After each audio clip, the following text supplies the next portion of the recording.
Oh, there is no harm in a Harman Kardon.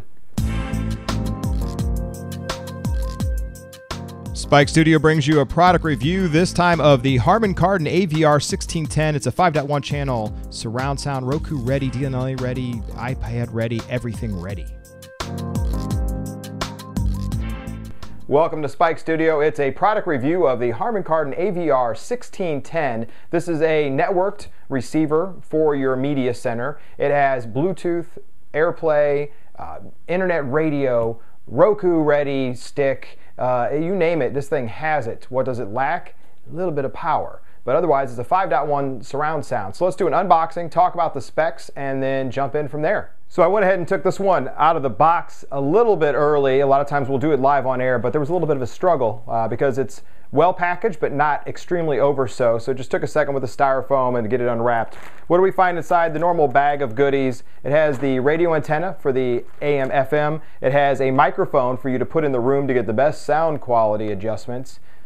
I don't know how many of you actually do that. You put up a bunch of speakers and you just wing it, is what you do. And it came with a couple books. One was a safety guide, because all of us like to put our multi-expensive surround sound near water. Yes, that's why they have to have a safety guide, because we're all a little bit nuts. Otherwise, there's a setup guide. It covers multiple models. It is not very detailed, and to give you an idea, it's in multiple languages. But this is the quick start guide. So you're actually only getting, let's say, 5 or 6 pages of information. The rest of this is multiple languages and everything else. There is a downloadable guide with more information that you could get online. From that, you'll be able to get a lot more information about how you set a lot of these things up. A lot of people were a little bit overwhelmed with the possibilities, but the lack of information, they make it very simple. You don't have to overthink this. That's really nice about it. So it's an 85-watt 5.1 surround sound. The guide did come in handy. We'll talk about a few things that are on the device itself. It has one HDMI output. The idea would be for you to put all of your digital media into this device and then connect it to your TV. Then you control all your sound from there. Also in the bag, and we'll talk about this first, was their remote control. Pretty simple, pretty straightforward. It's not backlit. Harman Kardon, if you're watching this, and I'm in a media room, and I know you're cutting costs, because this is a great value price apparently, but if you're cutting costs, I don't think LED lights or a light under the remote is the one to do. Only because it's dark in a media room, and I need to see my buttons. I couldn't see the buttons because it wouldn't light up. Unless I did something really, really wrong, it doesn't light. Okay, moving on from there. Appreciate that one. Let's talk about the front of it. Oh, can I complain about something else really quick? Yes, I can.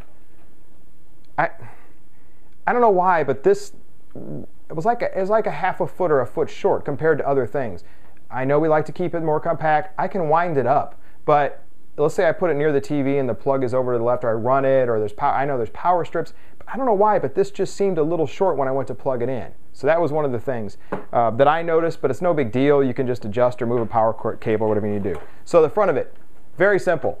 It has one lovely dial, and the rest is a flat panel. The idea is that all you have to do is turn things up and down or adjust the setting. Everything else is then controlled through the panel itself.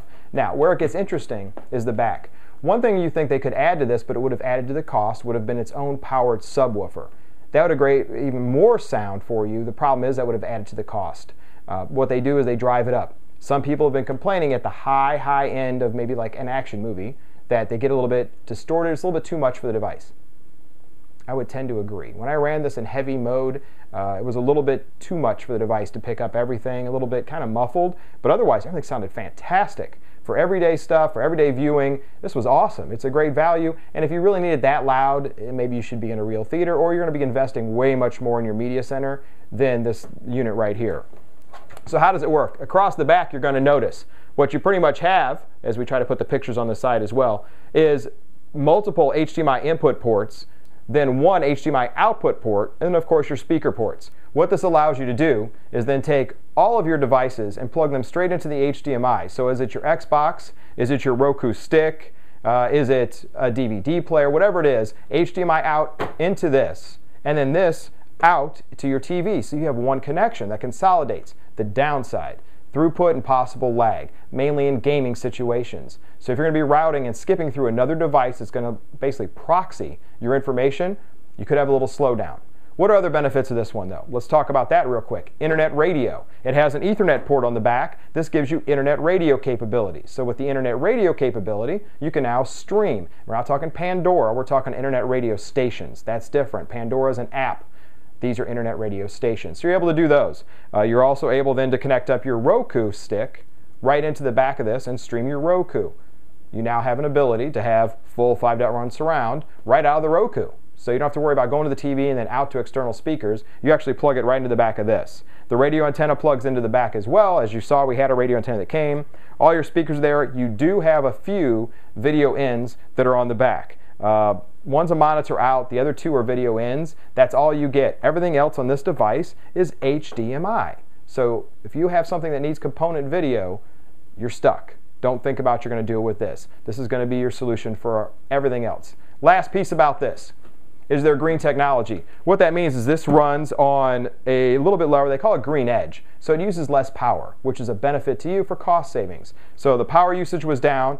I also left out another major part you need to stick around for, AirPlay ready. So this is ready for you to stream your actual iPad, iPod, 2nd gen, 3rd gen, 4th gen, not 1st gen, as well as your iPad, iPhone 4, iPhone 5. All of those are ready to go. This is made for that. It's also DLNA, so you can actually connect up to your network and stream media content from your network if you have music that's out there or anything else. So overall, we want to thank Harman Kardon for sending AVR 1610. Make sure you subscribe to the playlist. Make sure you click the link. Let Amazon know that our reviews help you. If you have other things you want to see or other products, let us know. We'll try to get them. Otherwise, it's another product review from Spike Studio.